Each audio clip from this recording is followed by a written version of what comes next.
Now, I understand that reaction.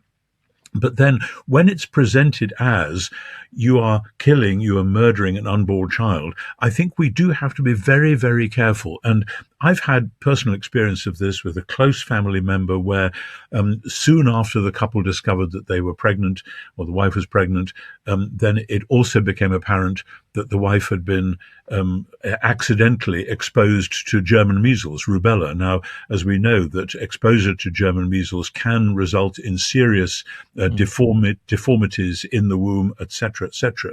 And the GP in that case, who was a devout Christian GP, said, we're going to do the tests, and if she has been exposed to rubella, if there's a threat of serious defamation or whatever, then we will recommend termination. And I remember my heart in my mouth when I heard that and thinking, do I really agree with that? But at the time, it was absolutely clear for the mental health, never mind anything else, of the mother and the potential father as well, that this was the way to go. In fact, all was well.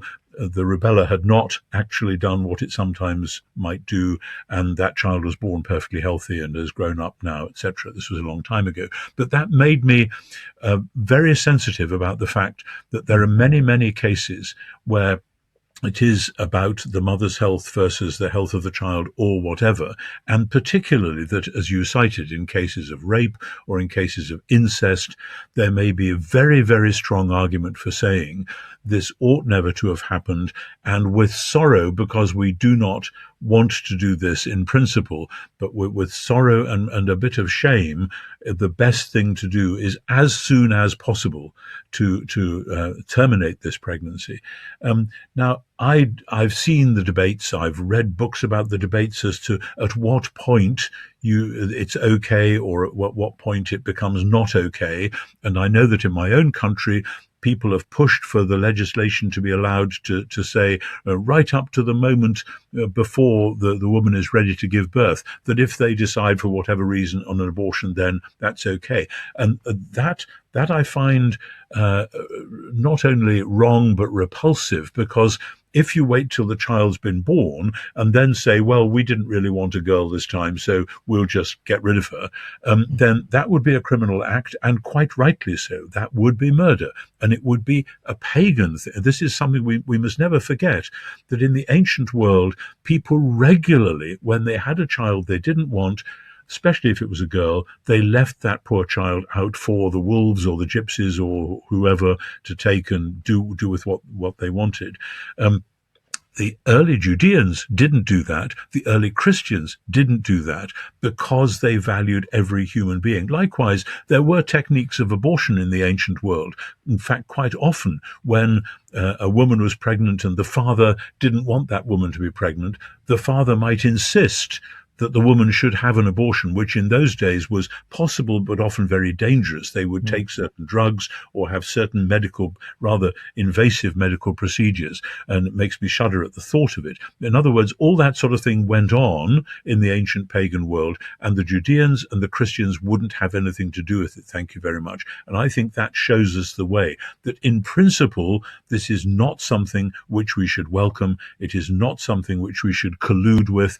At the same time, there may be certain exceptions, of which severe deformity might be one, of which certainly incest and rape would be others. And in those cases, I would say the sooner the better, because at a certain point, and I am not medically qualified to say at what point I would draw a line, then this is a viable human being that should then be cherished. And I know from experience with my own children before they were born of being aware that they were aware in the womb of noises, of pressure, of all sorts of things.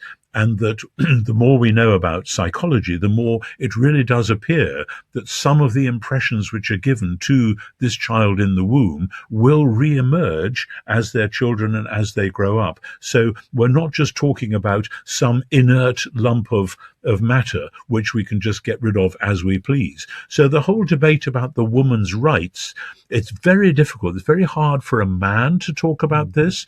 And indeed, one of the problems has been, particularly in the Roman Catholic Church, when women particularly, say, a girl who's been raped or who's had incest committed on her, then discovering that unmarried men from the Catholic hierarchy are telling her what she can and can't do. That's as people now say, the optics of that are pretty bad.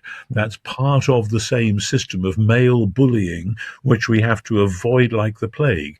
However, having said that, I do think that sense of respect for God's creation in all its rich variety is the primary starting point, even if we then have to say with sorrow and a certain sense of this is the least worst option in this situation, that there may be some cases of exceptions. That's about as far as I can get at the moment. And as I say, I'm very much aware of just how sensitive this topic is politically, sociologically, as well as ethically.